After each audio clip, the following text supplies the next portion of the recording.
Please stand. Face the flag. Put your right hand over your heart. Ready, begin. I pledge allegiance to the flag of the United States of America and to the republic for which it stands, one nation, under God, indivisible, with liberty and justice for all. Good morning, Bears, and happy Friday. We hope you are wearing red today for Kindness Week and to have another great day. I'm Robertson. And I'm Scarlett Shan. Today is Friday, September 26th, and Good Morning John Burroughs starts right now.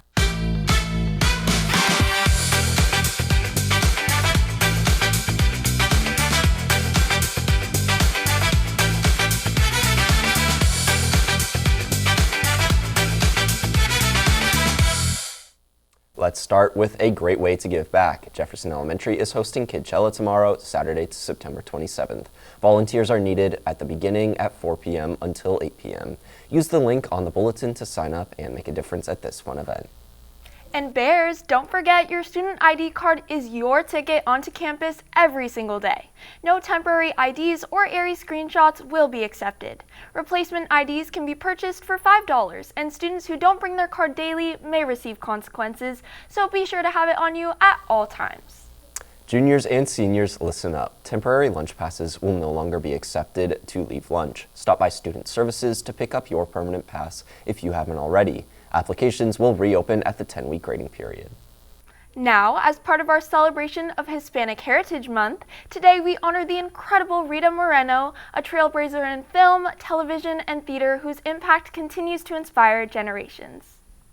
Good morning, Bears. In today's feature for Hispanic History Month, we are shedding light on Rita Moreno, a famous Puerto Rican Hollywood star that held massive influence over the industry for more than 70 years and is still paving the way for Latinos in the film industry to this day. Rita Moreno was born on December 11th, 1943 in Humacao, Puerto Rico, on a quiet, serene farm. Rita's birth name was Rosa Dolores Alviero, but she later decided to change it and adopt her stage name Rita. When Rita was 5 years old, her mother had saved up enough money to move to America, where Rita and her mother came to live in New York, unfortunately leaving her little brother Francisco behind. Eventually, Moreno joined the film industry at age 11 to dub American films in Spanish. It was shortly after this that Moreno made her Broadway debut at age 13 as the character Angelina in Skydrift. Her Broadway appearance caught the attention of many Hollywood filmmakers, and she eventually started her first film, So Young, So Bad.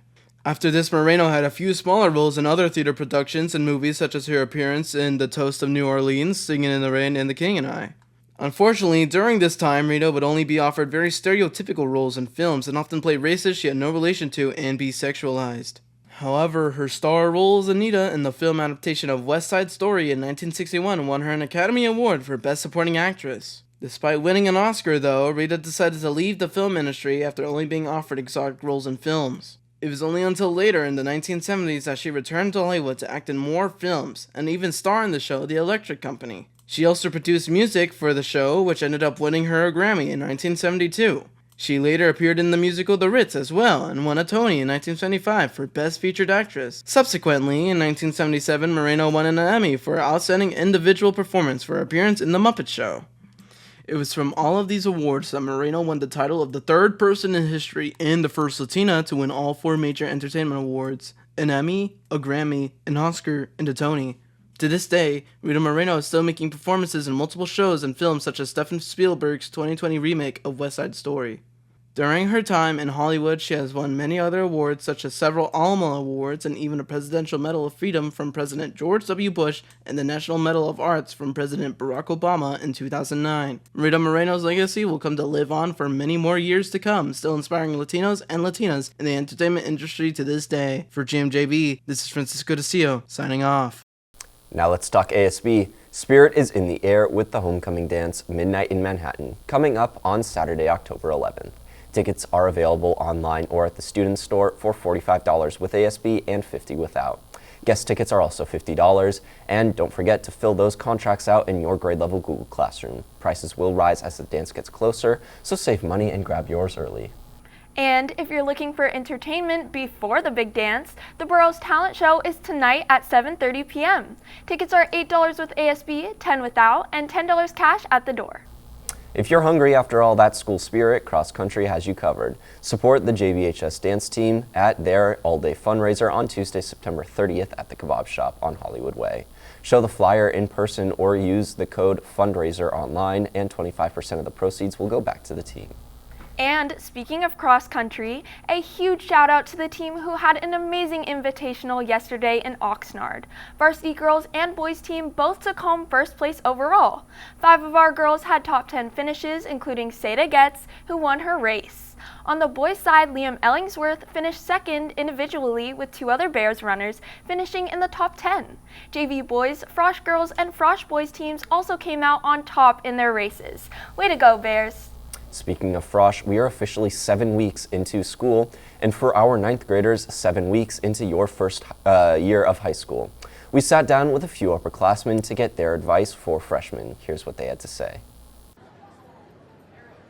Between managing new levels of homework, forging a path in sports, and making a debut on stage in performing arts, starting at high school isn't easy for anyone.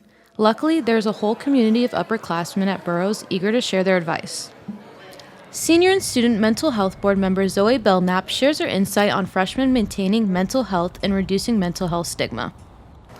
Yeah, I feel like honestly the best way to reduce stigma surrounding mental health is to just be open about it. I feel like talking with your friends, your peers about the struggles you're going through can really help people understand that they're not alone. And then also I feel like just reaching out for help if you're going through something, talk to the people around you and the people you trust, and that just kind of raises awareness that you're not the only person going through struggles.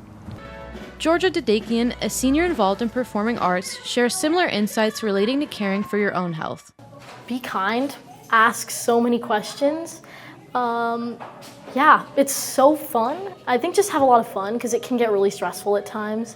And, you know, you're in high school. So I think the point of choir is to learn a lot and have so much fun and make new friends. Ethan Rivas, a member of the track team, shares his insight into how being on a sport can be navigated. Being on a team has taught me a lot about high school and the fact that you're always going to be a part of a community, whether you're just, oh, I'm on track. Oh, that's so cool. I'm also on track. Same thing with like your classes. Oh, I take biology. You're also my biology. That's cool. Calc? Me too. All 3 seniors from different corners of Burroughs share their parting insight on their most important piece of advice for freshmen. My biggest piece of advice for underclassmen is honestly just give it your best. I mean, you won't get penalized if you give it your best and you fail, but hey, at least you gave it your all rather than just, you know, not even try as much. Yeah, I think honestly just do things that you're super passionate about. I think if you're trying to just join a bunch of clubs for college or whatever extracurriculars, you're not going to be happy, but finding things that you truly care about makes all those extracurriculars and all those extra hours seem super easy and fun. Whether you are a freshman or new to Burroughs, don't be afraid to reach out for help and get involved on campus. For Good Morning John Burroughs, I'm Michaela Moon reporting. And finally, let's wrap up with clubs. NHS applications are due today by 4 p.m. to Mr. Fernando in room 2215. If he isn't there, drop them off in his box in the main office, but don't wait until the last second. Late applications will not be accepted. For our coders, the Advanced Coding and Game Design Club will meet at lunch today, Friday, September 26th. Chess Club is also happening today during lunch in Mr. Nolan's room 1145. And don't forget, Teen Court has an informational meeting today at lunch in room 1208. This is a fantastic chance to earn service hours and get involved in restorative justice. The first trial will be held on October 8th in the library. And before we wrap things up, here's a quick look at the Link Crew scavenger hunt happening today. Don't miss out on the fun! Hey Bears, it's Link Crew. Remember that today is our freshman scavenger hunt at lunch. Head to Miss Nava's room 2208 for the clues. If your spidey senses start tingling and see a poster that is different than the rest, take a picture of you with it. Then take that picture up to Miss Nakashiba's room 6203 to receive a prize. Have fun and hope to see you there! Well, that's all for today, Bears. Keep spreading kindness. I'm Miranda Robertson. And I'm Scarlett Shand. Have a great Friday and an even better weekend.